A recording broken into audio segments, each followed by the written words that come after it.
BCCI का ये फैसला उस गुस्से पर है जो बांग्लादेश में हिंदुओं के साथ हो रही हिंसा के बाद बड़ा था। मुस्तफिजुर रहमान की आईपीएल में खेलने को लेकर हिंदू संगठन विरोध कर रहे थे। वहीं बीसीसीआई के फैसले का स्वागत करते हुए बीजेपी नेता संगीत सोम ने इसे सनातनियों की जीत करार दिया। भारत देश के 100 करोड़ सनातनियों की भावनाओं को समझते हुए जो बीसीसीआई ने निर्णय लिया है उसके लिए बीसीसीआई का बहुत बहुत धन्यवाद।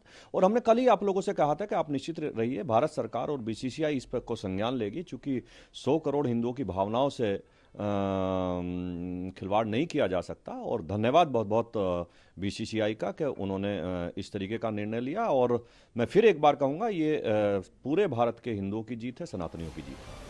जहां एक तरफ मुस्तफिजुर रहमान को आईपीएल से हटाने के फैसले का स्वागत हो रहा है, वहीं दूसरी तरफ बांग्लादेश में हिंदुओं पर हो रहे अत्याचार पर शाहरुख खान की चुप्पी को लेकर सवाल उठ रहे हैं। वो शाहरुख खान समझ नहीं पाए थे ना, अब शाहरुख खान की समझ में आ गया है कि भारत में रह के सनातनियों से पंगा लेना या सनातनियों के विरुद्ध चलना वो अच्छा नहीं रहेगा। और उन्हें ये समझ आ गया है कि देश के सैकड़ों करोड़ जो सनातनी हैं उन्हें शाहरुख खान बनाया। मैंने केकेआर को भी कहा था, मिस्टर केकेआर को, कि भाई तुम्हारे पास एक ऑप्शन है, तुम्हारे पास एक ऑप्शन है। इस ऑप्शन में वो बिना कुछ किए छोटा सा प्रयास करके वो दिख सकते थे कि वो सनातनियों के साथ हैं, बहुसंख्यकों के साथ में, पर उन्होंने अपने हाथ से याद अवसर गंवा दिया। उनका इतना बड़ा, आप सबके चैनलों पर इतनी मुहिम चली, आप सबके चैनलों पर डिबेट हुई, लेकिन मिस्टर केकेआर का एक बयान तक नहीं आया। ये दर्शाता है कि उनकी फीलिंग्स हम बहुसंख्यक सनातनियों के साथ में नहीं है, ये हम मानते हैं। अब जहां आईपीएल में बांग्लादेशी खिलाड़ी मुस्तफिजुर रहमान का विरोध हो रहा था, वहीं टी20 वर्ल्ड कप 2026 को लेकर भी सवाल उठ रहे हैं, क्योंकि बांग्लादेश की टीम भी वर्ल्ड कप में भाग लेने जा रही है और उसकी टीम के ग्रुप स्टेज के मुकाबले कोलकाता और मुंबई में है। तो क्या वर्ल्ड कप में भी बांग्लादेश की टीम का खेलने का विरोध होगा? आज तक ब्यूरो।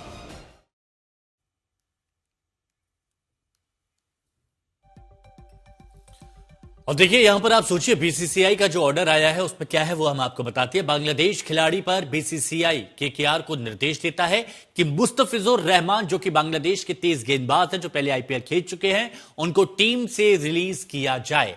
शाहरुख की टीम ने 9 करोड़ 20 लाख में आईपीएल की जब बोली लग रही थी, ऑक्शन हो रहा था खिलाड़ियों की, उस वक्त खरीदा था।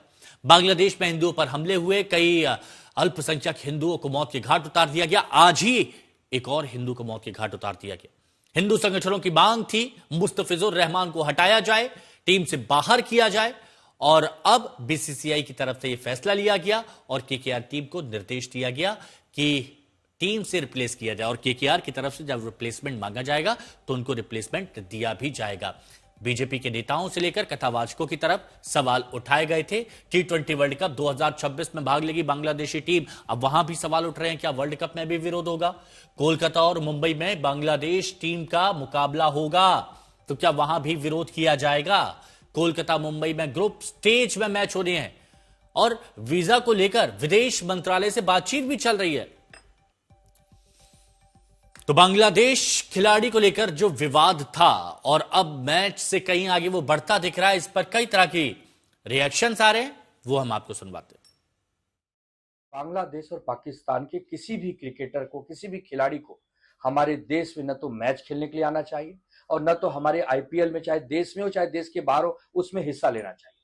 हम सब पहले दिन से विरोध कर रहे हैं कि जब तक बांग्लादेश और पाकिस्तान घुटने पर बैठकर क्षमा याचना हमारे देश से नहीं करता है, उसके टीम को पूरा बहिष्कार होना चाहिए। और बीसीसीआई ने हमारी भावना को समझा, उन्होंने केकेआर को एक आदेश दिया है कि उस रहमान प्लेयर को आप ड्रॉप कीजिए। तो हम ये समझ रहे हैं कि देश अब जाग गया है। पहले तो जो बांग्लादेशी की पूर्व प्रधानमंत्री दिल्ली में है, भारतीय जनता पार्टी उस पर विचार करे कि एक तरफ कहते हैं कि बांग्लादेशियों को रुकने नहीं देना है और उनकी पूर्व प्रधानमंत्री को जो है दिल्ली में रखा हुआ है। ये सिर्फ चुनाव में लोगों को मुद्दों से बहकाने के लिए ये सारे मुद्दे भारतीय जनता पार्टी लाती है। खेल में पॉलिटिक्स नहीं आना चाहिए। अगर केकेआर कोई सारा दुनिया से प्लेयर ले रहे, बांग्लादेश से प्लेयर लेने से क्या हर्जा है? तो सर उनको छोड़ देना नहीं चाहिए। नहीं चाहिए। इस पर बीसीसीआई के सेक्रेटरी को बोलने पर छोड़ना नहीं चाहिए। और शाहरुख खान को जो बीजेपी सांसद ने बोला है शाहरुख खान गद्दार है, जो बांग्लादेश का जो सिचुएशन अभी चल रहा है, कभी भी बांग्लादेश को प्लेयर ले रहा है, तो मैं एकदम बांग्लादेश में कुछ भी सिचुएशन हो पॉलिटिकली उसको खिलाफ किया जाए, तो उसको खेल में इसको क्यों लाना है? ये ठीक नहीं है। जो आरोप लगा रहे हैं उनकी अपनी हैसियत क्या है? शाहरुख खान पूरी दुनिया के अंदर हिंदुस्तान का नाम रोशन करता है, और मुझे इससे मतलब आप किसी को देशद्रोही कह दो, क्या हम लोगों के जो रिश्ते हैं वो बांग्लादेश के साथ, बांग्लादेश में जो अत्याचार हो रहा है, बांग्लादेश के अंदर जो जुल्म हो रहा है, उस जुल्म के खिलाफ सरकार ने क्या एक्शन लिया? विदेश मंत्री गए थे 2 दिन पहले, क्या कर आए? लगातार वहां हिंदुओं को मारा जा रहा है। बहुत अच्छा कहा विशेष, बहुत अच्छा कहा। और शाहरुख खान कब देश का हित ऐसी रहा है? उसकी पत्नियां स्वयं कहती रहीं कि भारत में घुटन होती है। ऐसे व्यक्ति की मुझसे चर्चा नहीं करनी चाहिए, न उसका कोई व्यक्तित्व है न अस्तित्व।